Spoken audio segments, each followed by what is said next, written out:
बिस्मिल्लाहिर्रहमानिर्रहीम। अस्सलाम वालेकुम एवरीवन, कैसे हैं आप सब। उम्मीद करती हूँ कि सब खैरियत से होंगे। आज मैं आपके लिए बहुत ही मज़ेदार से जो चटनी की रेसिपी लेके आई हूँ। वैसे तो चटनियाँ और रायते गर्मियों में खाना पसंद करते हैं लोग, लेकिन ये ऐसी स्पेशल चटनी है जो कि सिर्फ सर्दियों में बनाई जाती है और ये हमारी नानी दादी के ज़माने से लोग बना रहे हैं और खा रहे हैं। लेकिन बहुत ही स्पेशल और बहुत ही मज़ेदार से ये चटनी है और इसको बनाना बहुत आसान है। और इसकी ख़ास बात यह है कि इसको बना के आप 1 महीने तक स्टोर भी कर सकते हैं।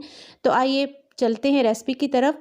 यहाँ पे मैंने एक मीडियम साइज़ की मूली ले ली है, जिसको मैंने वॉश कर लिया और इसके ऊपर से छिलका रिमूव कर लिया है। और यहाँ पे मैंने एक गाजर ली है और ये गाजर आपने इस तरह की लेनी है जो अंदर से पीली सी ना हो। और खीरा आपने ले लेना है जिसमें कम बीज हो, सॉफ्ट सा। और एक मीडियम साइज़ का प्याज ले लेना है।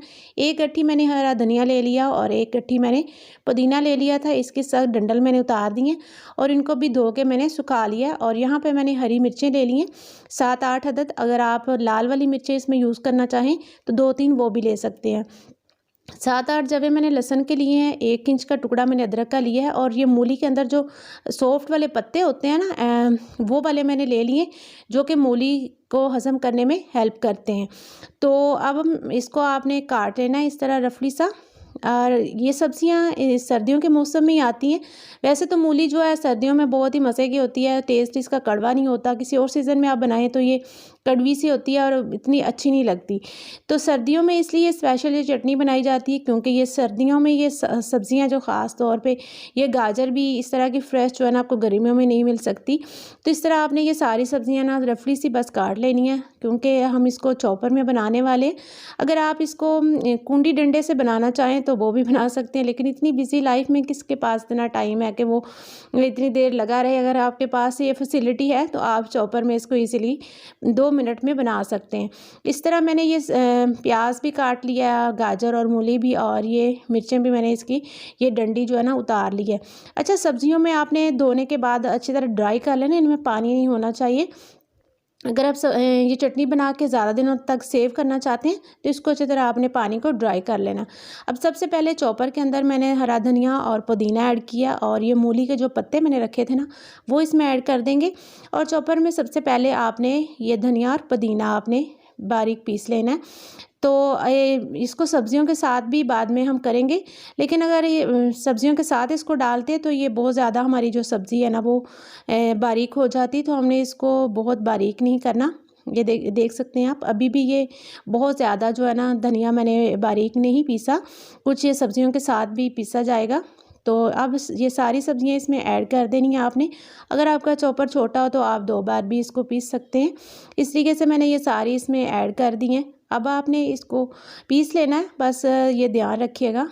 इसी के साथ आपने ये अदरक और जो है ना लहसुन वो भी इसमें शामिल कर देना। अब आपने 1 मिनट के लिए इसको चला लेना। बस आपने दरदरा सा इसको पीसना है, बहुत ज़्यादा आपने इसका पेस्ट नहीं बनाना। अगर आप इसको बहुत ज़्यादा पीस देंगे ना तो ये मूली जो है ना ये पानी छोड़ देगी और चटनी जो है ना आपकी ज़्यादा देर तक सेव नहीं हो पाएगी और उसका टेस्ट भी अच्छा नहीं लगेगा और ना ही उसकी अच्छी लुक आएगी। तो ये देख सकते हैं माशाल्लाह से हमारी चटनी जो है बन के तैयार हो चुकी है। अब मैं इसको एक बाउल में निकाल रही हूँ। आप इसकी लुक चेक करें, देखने में कितनी मज़े की लग रही है। अब इसको चटपटा सा टेस्ट देने के लिए कुछ स्पाइसेस ऐड करेंगे। यहाँ पे मैंने 1 चम्मच जो है काला नमक और सादा नमक डाला है। और इसको बेस्ट टेस्ट देने के लिए ना इसमें अनारदाना का पाउडर डालना बहुत ज़रूरी है। और ज़ीरा मैंने 1 चम्मच इसमें ऐड किया, इस तरह दरदरा सा पीस के। और एक आपने लेमन का जूस इसमें शामिल कर देना है।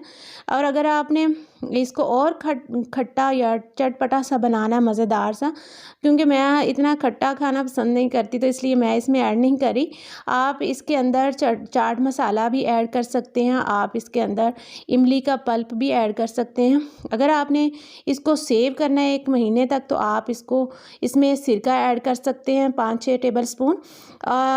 और अगर आप इसको फ्रेश इसी तरह 2-4 दिन के लिए बना के रखना चाहते हैं तो आप सिरके के बगैर भी इसको यूज़ कर सकते हैं। ये बिल्कुल भी ख़राब नहीं होती, फ्रिज में रखते हैं इसको।